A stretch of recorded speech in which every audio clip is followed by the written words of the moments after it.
Вот что получается, когда умелый дворецкий встречает прекрасного лося.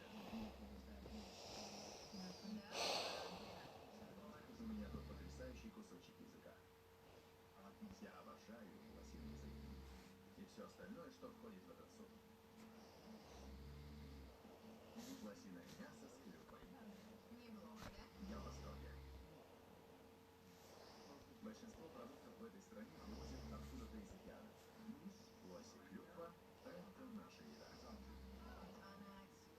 Так что благодаря вам я попробовал еду нашей страны. Это выдающаяся семья, приспосабливающаяся к тяжелым условиям со сноровкой, остроумием и изяществом. Кто-то бы сказал, что это тяжелая жизнь. Вы сами так считаете, она была тяжелой? Точно. Бесспорно. Вы не просто хорошо постарались, вы отлично справились. Ну вот, когда пришло время прощаться, я забираю с собой много мудрости и вдохновения. И подарок, сделанный Линой собственными руками.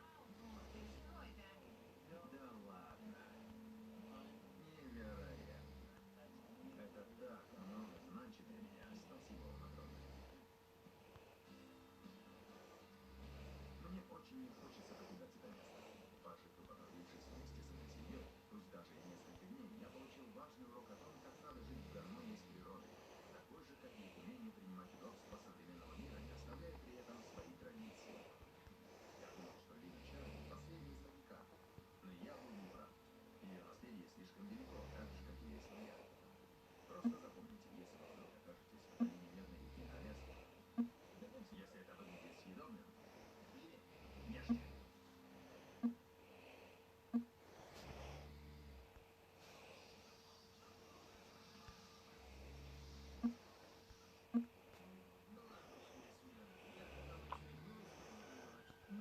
Чего? Понятие «скучная ночь» не существует. Какого черта? Понятия не имею, что здесь происходит, но мне не по себе. Безумие. Темнота, полная неожиданностей. Простите? Простите меня. Ничего не говоришь, странный бог моей жизни умер. Цикл программ после полуночи. Надо лучше. А вы знали, что громкая песня на Гавайях после заката незаконна? А в Германии установлено ограничение скорости в 50 км в час. Но не громко. А в Сан-Франциско вас могут оштрафовать за кормление голубей. И не забудьте, что в Юго-Восточной Азии запрещено проносить сильно пахнущий фрукт дуриан в отеле, аэропортах и общественный транспорт. Приятных путешествий.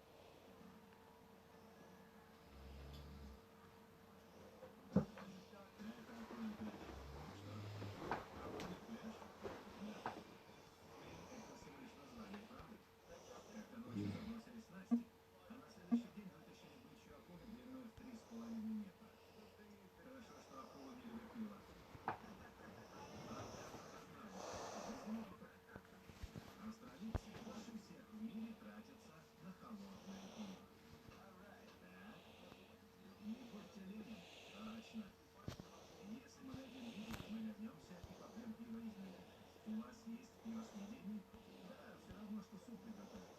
Всем хочется соленого, сладкого и горького. Поэтому мы берем мидии, которые придают густую консистенцию. Как жаль, что с идеальной закуской приходится нырять как в воду.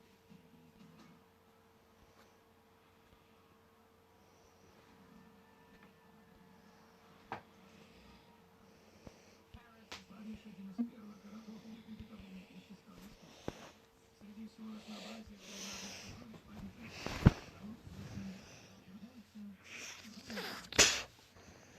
Базилик приобрел популярность в 1914 во время Первой мировой войны, когда из-за недостатка продовольствия прекратили готовить на ночь и больше не могли печь традиционный утренний хлеб. Вместо этого французские пекари изобрели более тонкий и компактный вариант. Столь вкусным и частью парижской кухни. Париж знатный продукт, которому мы подавали багет. Традиционный багет очень просто приготовить. Обычная мука, вода, соль и дрожжи. Любые добавки и консерванты против правил.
Олексій Кашемір.